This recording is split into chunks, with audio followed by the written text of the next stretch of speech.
All right, welcome back. Tim Buckley joins me from WFMY up in Greensboro. Tim, we had cold front move through. Not a lot of fanfare down here other than a spectacular sunset, and it was warm today. We got to 85 down here in Charlotte, and only at a low of 70. So I'm looking forward to this cooler air if it ever gets down here. Settle down. 85 is a little much. That's impressive today. We were right there around 80 degrees as well. The humidity still with us. Yeah. We're kind of waiting for that to drop. Our dew point just got to 59, so that's a little bit of a benchmark.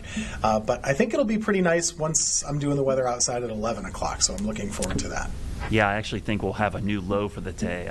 70 was our morning low, but I think we'll drop below 70 pretty well by midnight tonight to get there. But let's talk about the cool down because we got probably the coolest night we're going to see tomorrow night into Friday morning since April. I had to look back. April 17th was the last time we had a low in the 40s. And I'm going 48 in Charlotte. And I actually think it would be cooler, but I think the wind, Tim, could be kind of interesting. And we'll talk about the nor'easter, but one of the things about this wind, it will make us feel cooler during the day, but it might actually not allow us to cool down as much at night because it's going to mix things up a little bit. So I think it'll be interesting to see how this unfolds, but it certainly looks like a cold enough air mass. We're going to see 40s at some point tomorrow night into Friday morning, probably area-wide.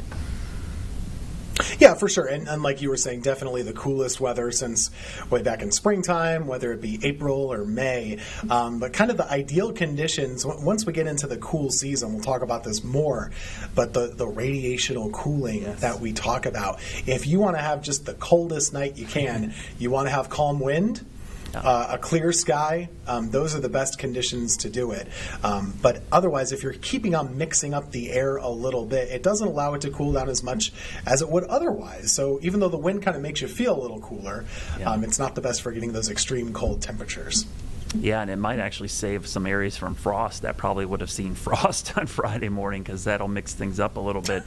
In the mountains, I had to look back. We're probably going to be close to where we were in early September. We got down to 36, I think, in Boone, 2 nights in a row. So pretty close to that coming up. But the reason we're talking about the wind, Tim, is this coastal low, which is going to crank up. And you know, this thing looks like it's going to be a bona fide mess for the coast. So we talked about the storm impacts yesterday and, you know, created this map last night. I know you made one very similar. And, man, the Outer Banks look to have some serious trouble with this storm because of the persistent northeast wind.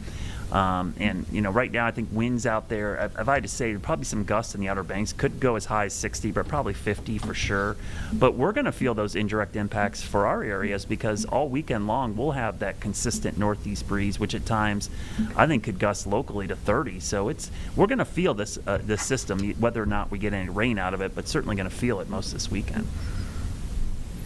It's been a long time, and I haven't looked this up, but it's been a long time since we've had winds gusting to 30 miles per hour when you didn't have thunderstorms.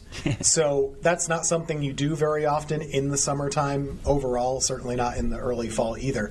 So this is going to feel a little different. You'll kind of know that there's something going on with the weather, even if we're not getting rainfall. In the Piedmont, and it doesn't look like we'll get rainfall as of now. Probably a low chance of that. But I agree with you, Brad. I mean, I think it's going to be a big deal for the Outer Banks specifically just because of their vulnerability. But, I mean, impact-wise, this is the same thing as getting a tropical storm. Yeah. I mean, there's not really a difference. Because you're going to get the heavy rain, you're going to really get the coastal flooding. And, you know, it's interesting, we can talk in a second, just looking at all the different products the Weather Service is kind of peppering the coast with from Georgia all the way through the Carolinas. Coastal flooding, high surf, gale warnings, basically anything that's not called a tropical storm warning is being issued. And with good reason, I think, because it's going to be a strong low pressure. And New England sees this a lot. Yep. The Outer Banks sees this a lot in the winter. This kind of an early season nor'easter.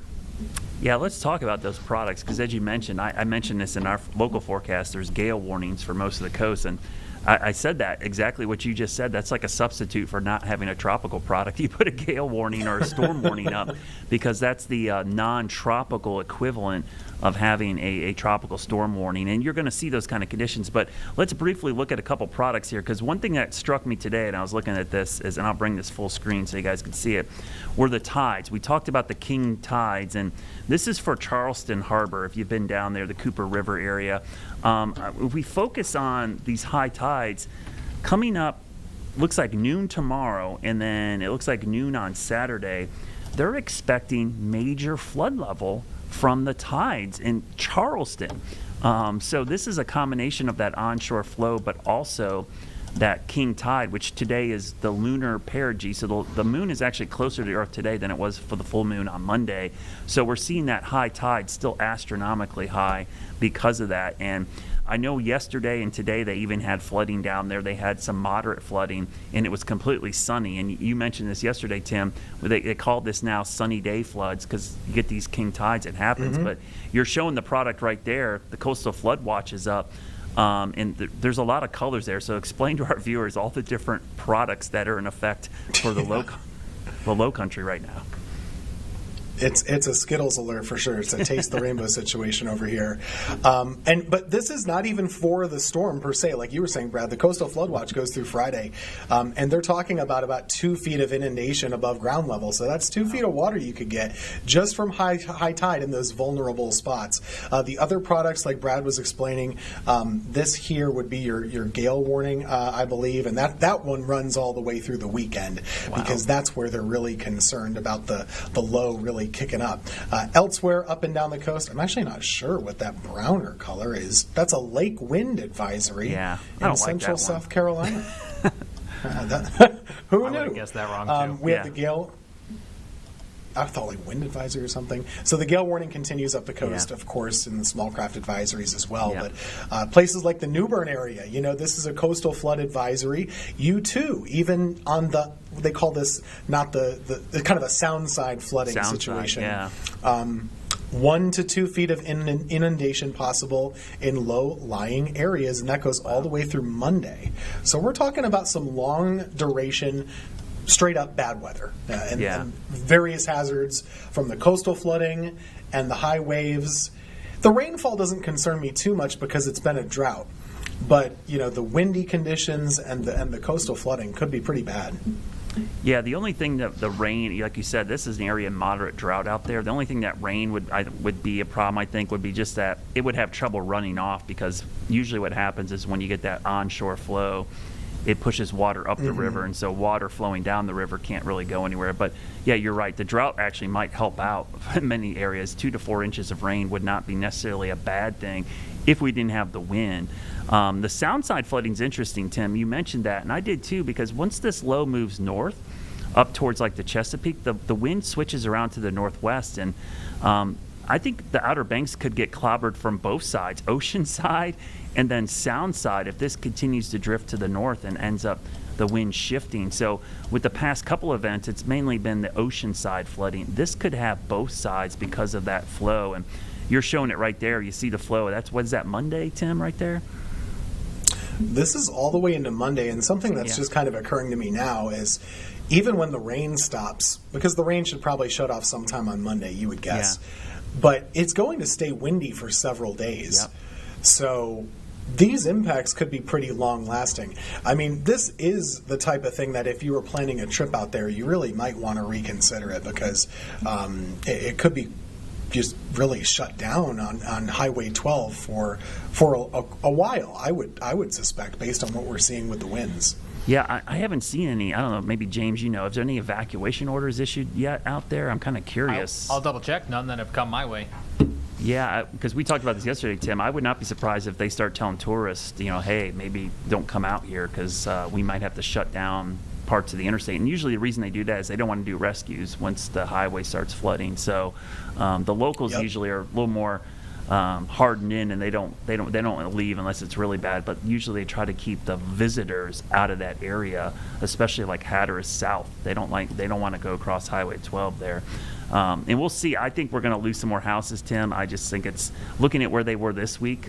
some of those houses were already being eroded. We're probably going to lose a couple more structures out there. But what I do find is interesting is that rain or already water on Highway 12, I wonder. Looks shiny. They're having some of those scattered storms today. Okay. So they're actually getting the cold front rain that we were hoping to get. So they've got the berms built up. You can see that they kind of push that sand to try to help keep the water out. That place in Buxton, that's a spot that floods pretty easily. You see some overwash there pretty quickly. And that'll be something to watch tomorrow. I think high tide coming up tomorrow will be interesting, and then again on Friday with that system.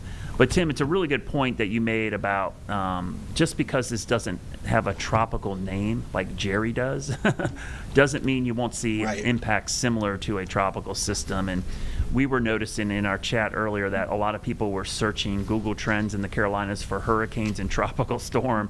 And it wasn't because of Jerry, because Jerry's not really going to have much of an impact. It really was because of the impacts of this nor'easter, which will feel like it's a tropical system even when it's not. Yeah, and that's why it'll catch a lot of people off guard because, truth be told, that we can communicate, but there are some people that only pay attention to named tropical systems. And so that's just the way it is. But Jerry's not going to have the impact. But this storm will probably be the most impactful of the season so far for the Outer Banks anyway. Yeah, which is very interesting because, like you said, I think if you would have said that the Outer Banks were going to have this horrible summer and fall of erosion and house collapses, you probably would have said, wow, how many hurricanes hit? And it's going to end up being zero because of just crazy That's stuff. True. So, yeah, I see James pulled up the our friend Sam Walker's page out there. What's he got out there, James? So nothing yet about evacuations with regards to the nor'easter coastal storm for this weekend, Tim and Brad, but he is noting that certain events have been canceled, including the Fall Festival at the COA Dare on Thursday is canceled. And then there's also mention of a Planes and Plows show at the Currituck Regional Airport has been canceled. So we're starting to see, to your point, Brad, things that maybe would deter tourists from sticking around. Yeah. And that's my guess. That's the first, anything that would bring a visitor in, they're like, hey, let's just cancel that so we don't bring more people in. So, yeah, and I would advise, I would not be going to the Outer Banks this weekend unless you absolutely have to. And I've had a lot of people ask, and I'm sure you have, Tim, about, hey, I got events going on this weekend at the coast. I know someone messaged me today about a baseball tournament in Myrtle Beach, and I was like, could be a little rainy for part of Saturday, but probably just real windy. I think this is really going to be more of a beach and coastal water impact, but the Outer Banks is a different story because the whole Outer Banks will be impacted by this one. For sure, and like we said before, they're the fragile ones, and they're the ones that only have one way in or out, either on a boat or on Highway 12. So Wilmington, Myrtle, you can drive away no problem. So I wouldn't have the same concern if you're going down that way.